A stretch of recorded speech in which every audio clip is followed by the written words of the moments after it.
Watch this. Pull the door handle, and then this one here, just pull it up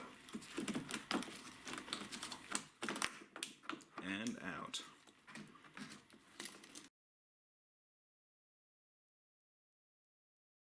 So here's a situation that might hit you as a new Infiniti M owner.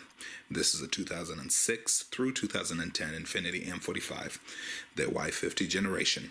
So if your battery dies, you probably have seen the other videos that tell you what to do, how to get into your car with a dead car battery, and also how to get into your car with a dead key fob battery. That's where this one brings us. So just pull your blade.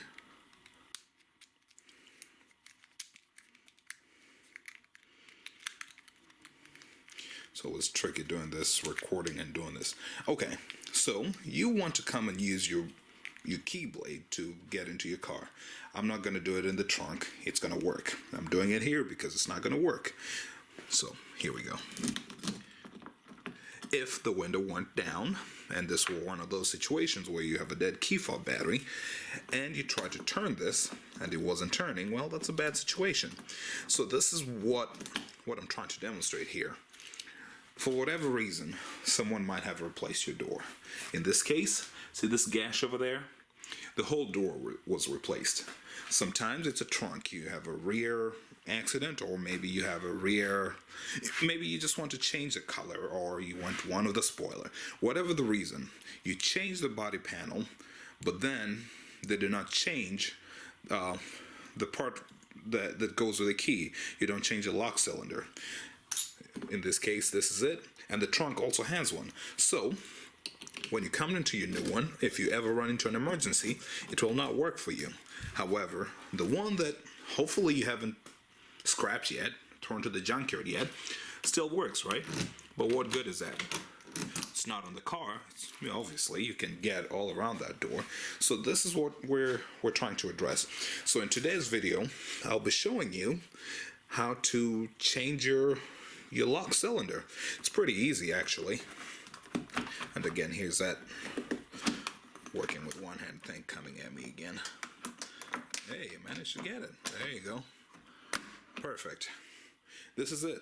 So I'm going to replace this cylinder with the one that came with the key with the car originally, and that's the one that's keyed to the car, so that the blade that I have in my key fob can work both in the door and on the trunk. So this is where I want to talk about this.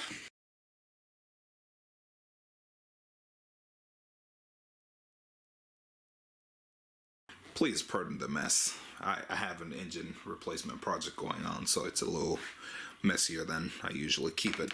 So to get there, one, we need to remove the glass, because that's what gives us access all the way there to this lock cylinder.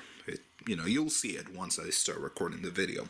To do that, well, you need to remove your window motor, this panel over here, this panel over here, and we have videos for that, right? Just check my channel, just type my username and window, or whatever it is you want to do for an M45.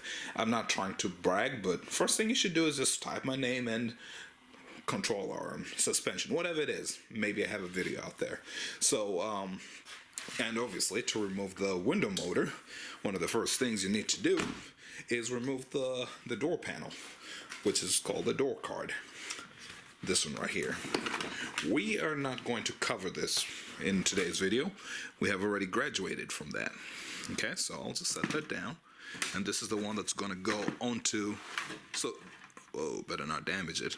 So that's the one that's going to go into the car. This is the door that was in the car originally, but it's damaged. So all I need from it is the door panel and the lock cylinder. And I'll keep the mirror as a spare. I think we have enough black M45s around here. So definitely not keeping that glass. Somebody did a horrible tint job. It's purple. I don't know if the camera captures that. But so with this one here, which is going to be the demo, this is the one that I need.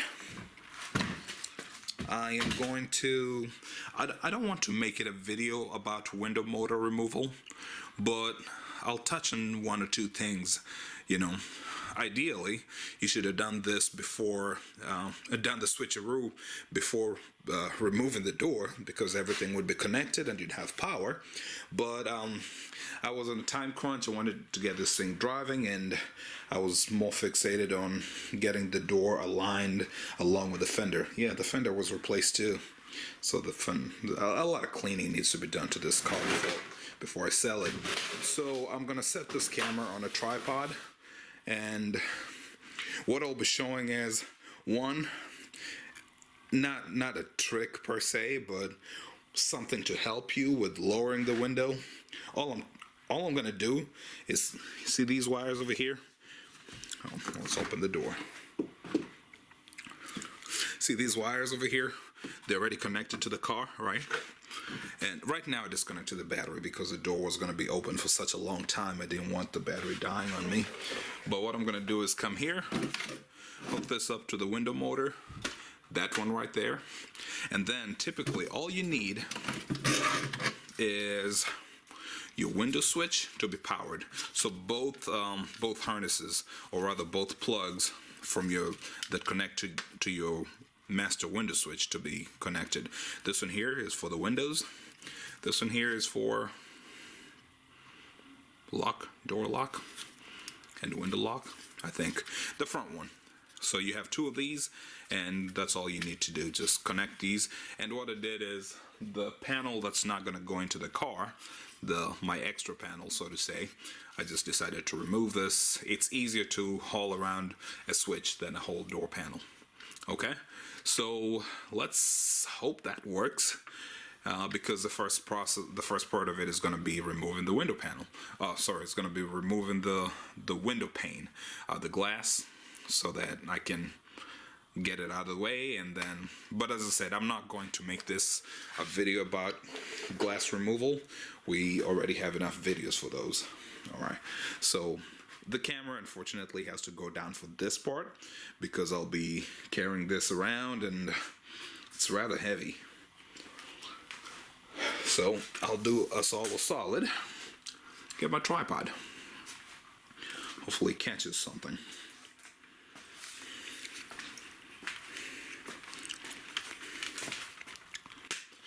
So if I don't speak, at least you have an idea what I'm trying to do here, right? So I'm not going to speak so much, or maybe won't zoom in too close, but at least I've explained what I'm trying to do, right? Makes sense.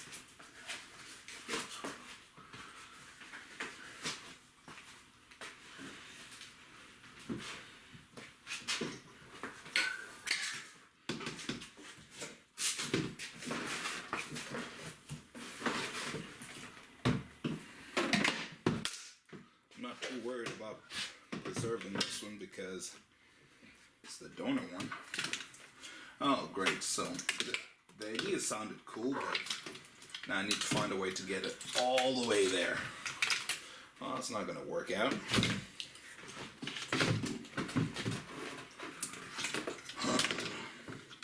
It's either get this power to the window motor there, see how far it is, or get this plug, that's not going to happen, this door plug all the way in there.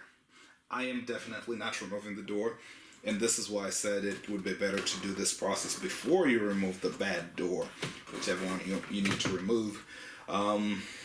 Yeah, so let's do this. We can do this. I'm gonna try both sides. If I need to bring the camera around, I'll do it, but for now let's focus on the task at hand. Again, a little regard to the panel because we have already gotten rid of it.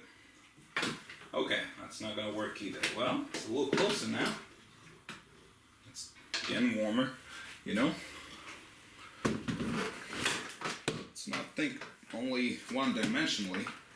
This thing even closer. Again, we're not trying to save the door. There you go.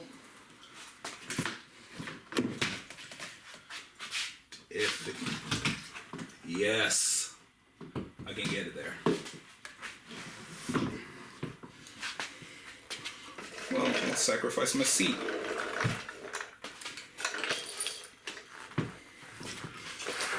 That way I'll have a helper while I work on this.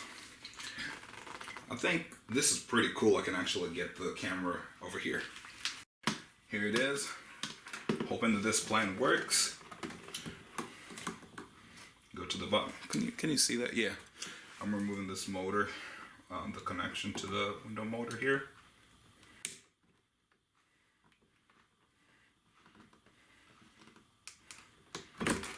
Somebody say tight.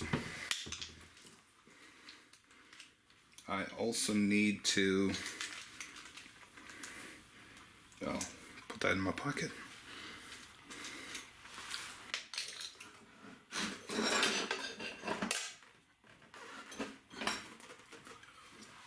Later, after doing the rolling the window down, let me zoom back out a little bit just so we can see a better scale of what we're doing here.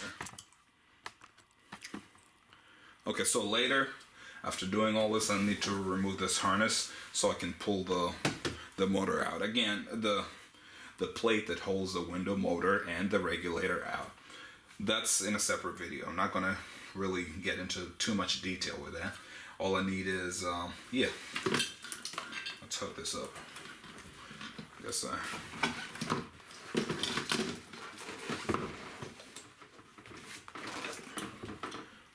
so close. So damn close.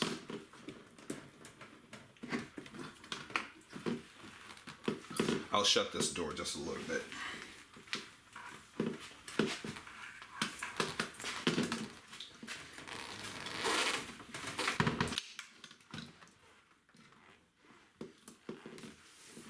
If I shut it, it gets in its own way. Okay. Well, determined. There you go. I was gonna say I'm determined to make this work.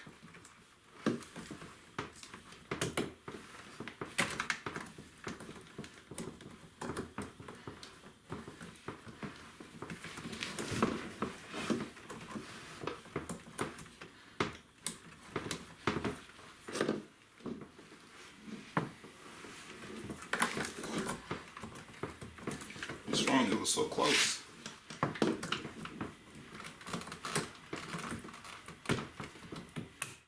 There you go. Okay, now I need to figure out how to connect the battery. Can you see that was my hand? Yeah, showed up in the.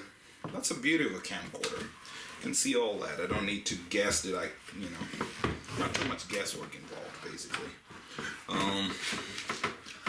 Seat again. Hold that.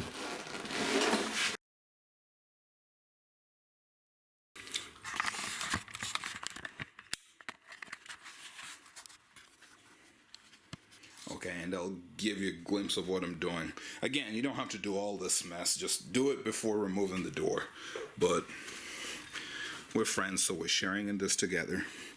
I replaced the battery, so I know it works. Window needs to be, I need the key. Sorry. Need the push button in the second position.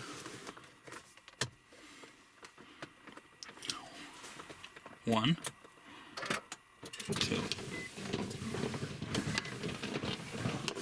Well, that was something. Oh, that's all it was. Cool. Eesh. And now I need to remove two panels to see when the screws get down. Actually, I don't need to mess with this one. I can see it here, and that will be good enough for me. So I guess not all the way yet. Wow. Okay, good. So here, let's lower the window. Oh.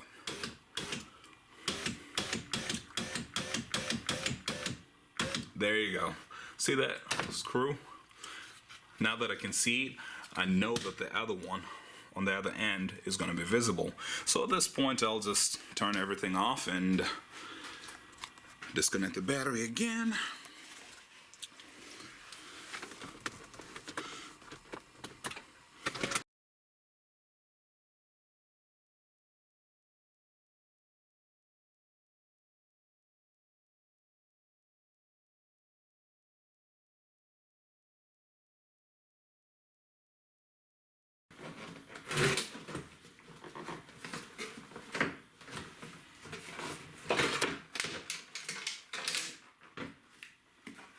here it is.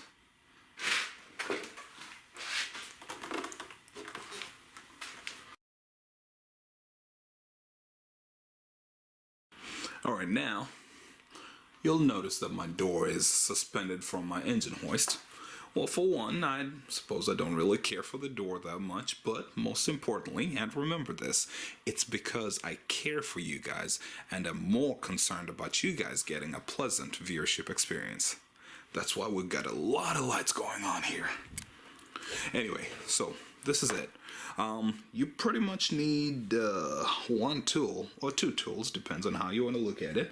A T30 Torx, and I'll explain why and where.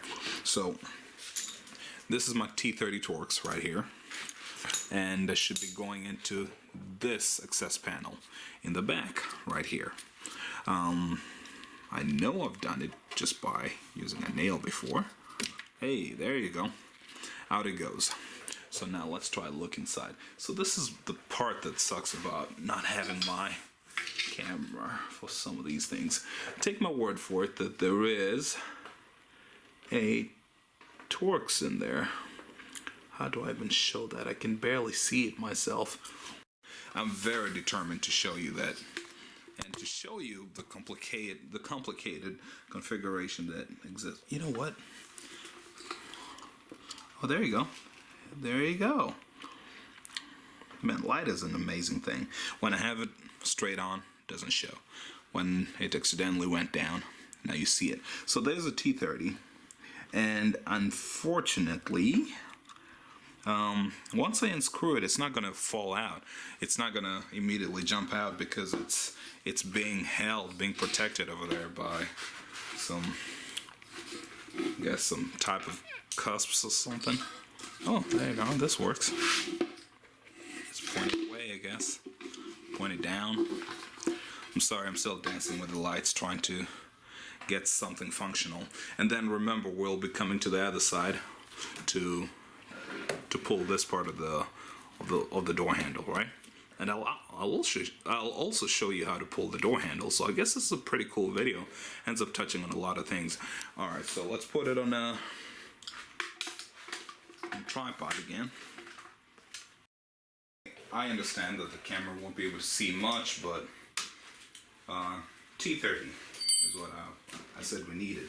So removal, this is my T30 Torx, but because of the angle in here, I can, well, today I got it in there. So I was able to use this, but I feel like I have encountered a smaller hole, you know, in the past where I had to use this tool. And good thing is that this screw over here is not tight at all. It's pretty easy to break loose. So let me keep unscrewing it.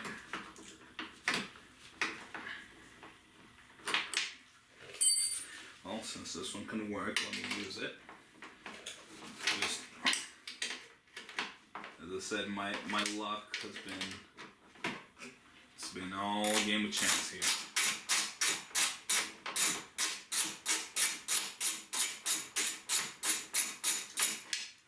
Okay, I'm kind of done screwing with it, but it's not really gonna get out. It's loose, and you can see it on the other side. It's somewhat loose, but it won't fully let go yet. What I've done is I would have tried a pair of pliers, but can barely get it in there. You know, hole is just too narrow to do that, and I don't want to damage the. I guess the Torx bit of it. You could use a flathead screwdriver and just pry it out, because as I said, it's already loose. It's just that you have two plastic cusps holding the screw in, which it's an advantage of the way in. It's an advantage of the way in because, you know, you can barely see anything. So, you know, as you push it in, and Torx are not really known for being long, right? You can't just balance it on a Torx and push it in there. So it's an advantage in that case, but for the way out, it is a pain in the buns. So let me try to do this. Just pry it up, down. I want it to fall, and when it falls, I'll just use my magnetic pickup tool to get it. I'm trying to open up the, if I can even see it.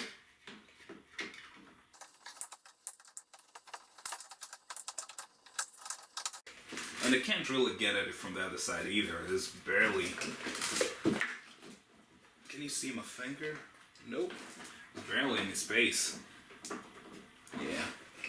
Barely any space in there, or maybe my hands are too large. But it works. It's just a little nerve-wracking to do it this way. Because, I mean, I already loosened it. What else do I need, you know? And so that's the tricky part. You know, if you get a big tool in there, you can't get the screwdriver as well. And I apologize again. I know that you can't really see what's going on, but once you get to this level of work, you'll be able to relate to what I'm talking about here. It's unscrewed, it's loose, but it just won't come out yet.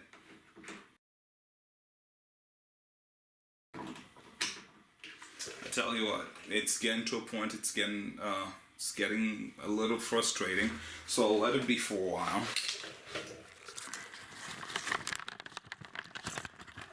Because I actually do have other cool things to show. So let's get to, you know, turn the door around. There are two connections I'd like to show, like to highlight over here. One, see this cable here? This one is it loops around. This is the door handle. You know, if I grab the door handle,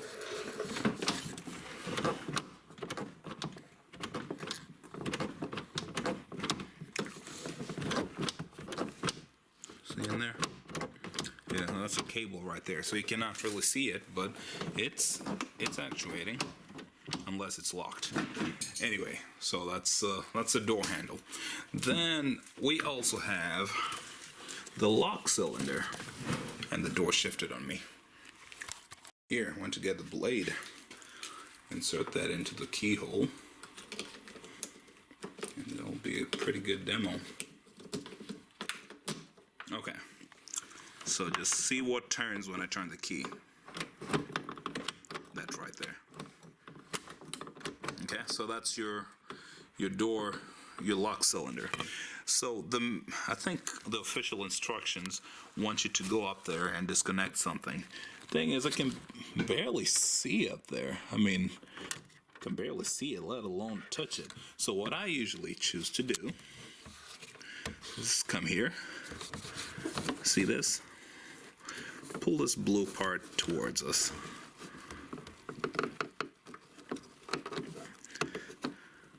Perfect.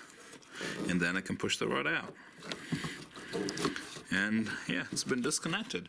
And you know, like you saw in the beginning of the video, that's how I had removed the other one. This one right here, the one that, you know, that doesn't work with a key. And it just makes more sense. I just can't even see or reach the top part. And once that is out, and once the screw is also out, I can usually come to this side. Up into the light.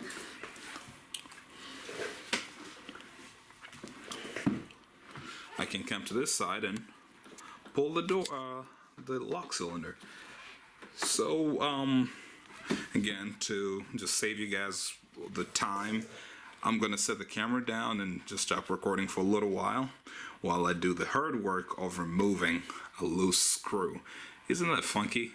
And then later we'll talk about how to remove the door handle. As I said, it's gonna be a pretty cool video, all encompassing at the end of the day. So, hang tight. Okay, so finally, in a sideways motion, side to side, because the two cusps I was talking about, here's one of them. You can barely see it. Let me see if I can get the light. Yeah, well, there's a top one, and there's a bottom one. So they're top to bottom, so I was able to work it just sideways, and I think maybe doing it for the video kind of slowed me down a little bit. Just by flicking it sideways, I was able to get it out. It fell in here. And I'll retrieve it later with my magnetic pickup tool. Usually it falls right in there in the very inconvenient places to get. So that should address our first part, which was how do we get the lock cylinder out. So watch this. Pull the door handle, and then this one here, just pull it up and out. Usually it's not catching on anything. And there it is. That's all you wanted to do, right? So installation is the reverse of removal. Just feed this in there. Nice and easy. And then open the door. Oh, I didn't even need to open the door handle this time. And there you go. Then get the screw, the hard to remove screw. Screw it all the way in there and hook the linkage again, because right now the linkage is just swinging around all useless. So that's the first part, and I like to always add a little bonus for my, in my videos if I can. So this is how you remove the lock cylinder. Somebody might actually be curious, how do you remove the door handle? Don't I have an answer for you? So let's set this down. You're already halfway there. Get your T30 Torx. And right here you have two connectors. One of them is usually the is it just one? No. Well, yeah, I guess one electrical connector. It just loops around. This is for your antenna for the prox key, so to say. But then for the door handle, this is it. See this Torx over here? This one's usually a little harder than the one in the back, but not too tight either. So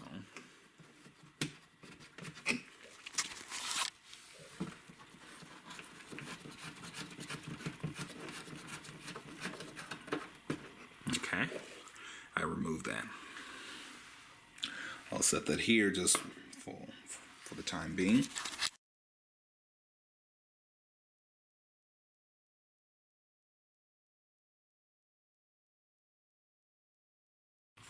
I wish I knew how to give up. So I was able to push it back in. As I said, it's much easier when you have two hands working for you. So this is all complete, right? This is how it all looks typically. So let me remove that screw. Let me undo that screw over there. Phillips head. Just make it that much easier to navigate. Typically, the fasteners around here don't really require much force.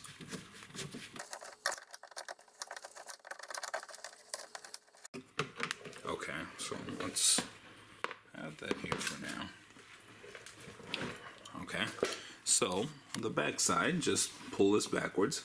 Well, first, this is what I was trying to show earlier, is that when you pull the handle, see that metal part at the top? Yeah. Let's get a light to show how that engages to the hook in the back. Can we see that? There's a black part actually pulling it at the bottom. Okay, so when I push the handle backwards to disengage it, watch what happens.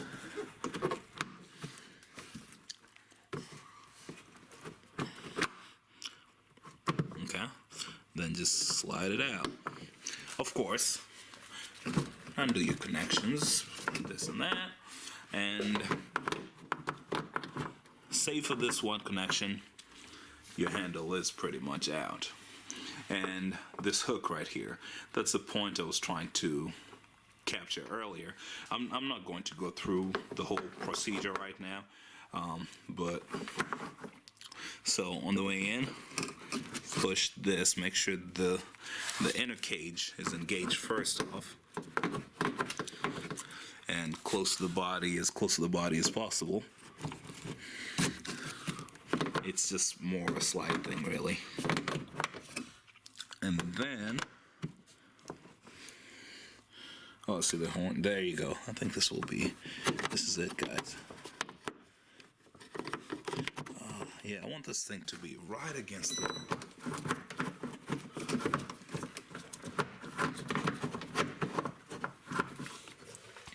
I lost it again.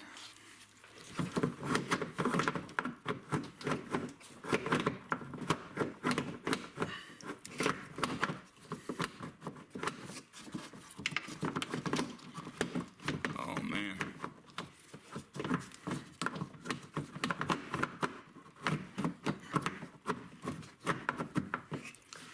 Okay. Well, just take it from me that hook I was showing over here does come around and hook onto that yellow colored thing. It's a two-hand job. So I think this time I'm done. Just let's leave it on a high note. Otherwise, there's a lot of room for disappointment if I keep tinkering with this. A sucker goodbye. So finally, like I wanted to show you what actually happens on the other side of this lock cylinder. So this is the side you get, and then the screw comes in from the back, from the back of the, can you call it a door jamb? But then just screw it down, and that's how you keep it in position. Oh, gotta make sure I don't cross thread this thing going in already. Yeah, anyway, you get it. That's what happens. And so this holds it in place, and we can just pull it out as simply as I did.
Fell in there.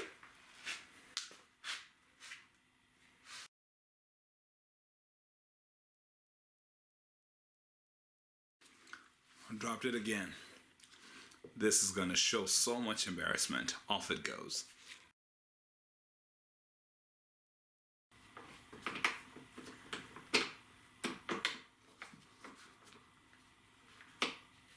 It's finally happening, y'all. I decided to break one of the two husks holding it so that I could at least go on the way in. So far, I'm not regretting the decision yet, so.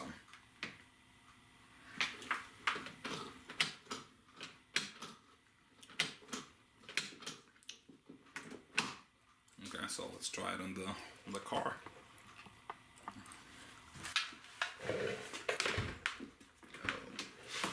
Pinch the wire.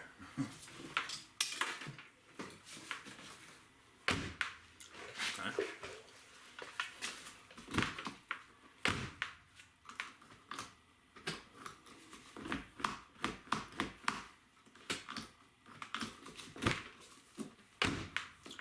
you say that's a success? I'd say so. Let's keep working backwards though. These are the frivolous things. Presentation matters, so put that little bung protector where you found it. After making sure it is tight indeed. It probably has a torque rating, but I'm going by feel. I just want it to be almost as tight as I found it. So this part of it is done. So now we're going to go to the innards. Window motor, then glass and all that stuff. Window motor and regulator, then the glass, then the door panel, and that's it. We're pretty much done. This car is coming together pretty well. A few things before I sign off. One, with the gift of hindsight at present, I would like to say that this video would have been about 15 minutes shorter if my circumstances had been different and I was able to lower the window before disconnecting power. If you're in a position to do that, please do so. Second thing I'd like to say is this. With these vehicles, you only have two lock cylinders to consider. You have the driver front door and you have the trunk. If you can, by any means, if you're going to get a donor, get the whole door so that you don't have to deal with a lock cylinder. Find the key fob, test the blade, make sure it works on the door that you're about to install in your car, or at least make sure you have a blade somewhere that can open the door that you're putting on your car. Two, taste that same blade on the trunk. If it opens it, get the lock cylinder from the trunk. It's much easier to remove, so please go for that. Third thing I wanted to say was that, remember those clips? I mentioned that I broke one of two clips, and you saw that my installation of the Torx screw, at least I mentioned it, that it went much, much faster. Yes, I think if I'd broken that in the beginning, it's safe to assume that my removal of that screw when I kept trying to flick it to the left and right would have gone much, much faster. So this is now where it gets a little bit wild, out of the box thinking. Seeing what the lock cylinder is, do you feel like I don't know how you rekey it. Maybe you just get a spare key. Can you make it work on the right side so that you can make it like one of those old school cars? Well, not old school, but like, even Nissan and Infiniti used to do it back in the day. You had a lock cylinder on the left and the right side, or maybe even in the rear. Maybe you can install the touchpad in the rear doors too. Anyway, opportunities are endless. You do whatever you can. Just food for thought out there. Well, whatever reason brought you to watch my video, be it because you were in a crisis or predicament that makes you need to replace your lock cylinder, or if you're doing this for entertainment or support, I hope this wasn't a waste of your time. For people who, watch to support me, I really appreciate the time that I appreciate your audience. And I hope that even if the second half of the video wasn't all that relevant to you, that the first half was able to show you something cool, maybe introduce a different way of thinking, outside the box thinking. All the best.